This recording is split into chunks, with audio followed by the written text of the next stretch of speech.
Hi, my name is Belinda Chaneyfied, and I'm the interim pastor at Transformation Church of God in Greenville, South Carolina. It is an absolute pleasure to join you today on this Health and Wellness Wednesday. I've been given the opportunity to just talk to you a little bit about something that is very near and dear to my heart, and that is our physical health. You see, I've been a Christian for over 20 years, and yet while I accepted my Christianity, while I believed that I was victorious, while I believed in breakthrough, I just couldn't seem to gain the victory or get a breakthrough in the area of my weight or the area of my health. Well, one day, I don't recall where I heard it, but I heard something that became very pivotal to my journey. You see, since July 1st of 2014, I've lost over 120 pounds. And one of the things that started me on this journey was that the Lord allowed me to hear someone else's testimony. And what she said was that she was explaining to her personal trainer that, certain diseases just ran in her family. The conversation went something like this: well, hypertension just runs in my family. And the personal trainer looked at her in all seriousness and said to her, that's because nobody runs in your family.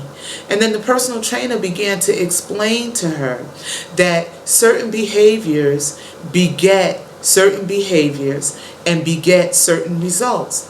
And all of a sudden, while she was talking, it began to make so much sense that I realized that I was wanting something different, but I was doing the same things over and over and over again.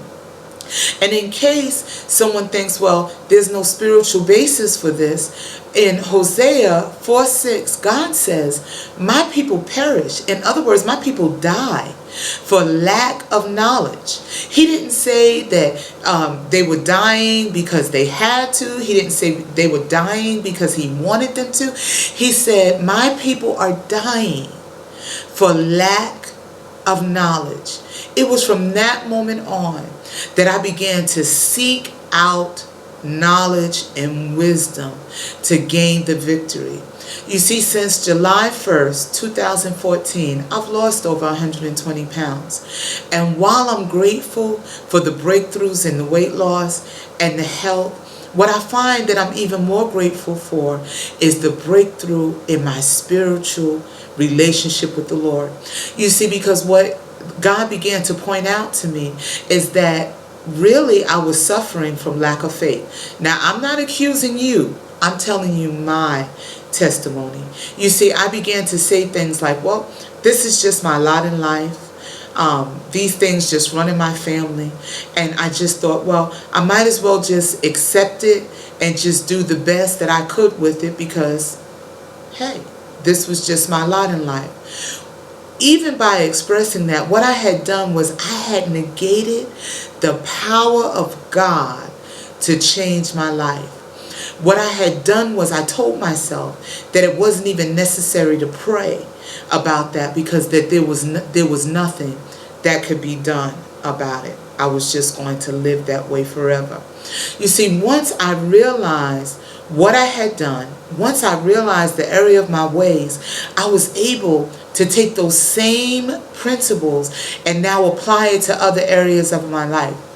I began to examine my life and say, well, where are the areas that I've just accepted that, even though I don't like it, even though I don't want it, that I just had to accept it because, again, this was my lot in life. And I'm telling you that not only have I seen breakthrough, not only have I seen God do great things in my health and in my weight loss, but in other areas of my life. So I'm going to say to you today, while yes, please do, if you're struggling with weight loss, if you're struggling with health, lifestyle related disorders, then please ask the Lord for knowledge to point you in the right direction so that you can find what it is that you need to do in order to receive your victory and to receive your breakthrough. But like me, also search your life and see if there are other areas that you've just accepted Just accept it, that this has to be the way that your life has to go. I promise you that God is still the same God yesterday, today, and forevermore. If any man lack wisdom, let him ask it of God, who gives liberally and upbraids not. I pray for you. I pray that God points you in the right direction. I pray that you find your deliverance and that you find your victory, because God wants this for you just as much as you want it. You be blessed. Bye-bye.